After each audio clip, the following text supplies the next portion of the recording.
tarmoqlarda ko'rayotgan bo'lsangiz, men juda ham qalbim haligi nima bo'ladi, og'riydi, ichim og'riydi. Gitler to'g'risida og'izdan suv oqib gapirayotgan gaplarni eshitsam. U oldin ham bir gaplashdik. Kasallik bu, g'irt kasallik. Mana shu narsalar to'g'risida bizni yondashuvimiz mavjud emaganligi tufayli bugun odamlar yana Stalinga sig'inish boshlayapti. Yana bugun Gitlerni osmonga qarab ko'klarga ko'taryapti. Bitta fikrda Otabek aka.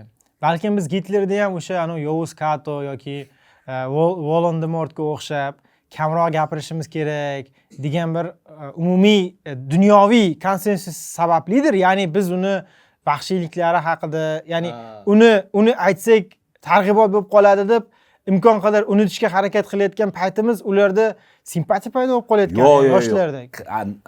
Aksi ko'p gapirilmayotgani uchun, bu to'g'rida umuman maktab sifat pasayib ketgani uchun hech bo'lmasa ikkinchi jahon urushi to'g'risida yo'q deb meni fikrimni aytadi. Ikkinchi jahon urushi to'g'risida axborotga ega bo'lmagan odamlar shuni aytayapman-ku. Ya'ni biz qanaqadir bir uni taqiqqa tushirib qo'ydikda, bu agar bu haqda ko'p gapirsak, simpatiya paydo bo'lishi mumkin deb gapirmayotganimiz uchun simpatiya paydo bo'lib qolyapti. Tavba qildim.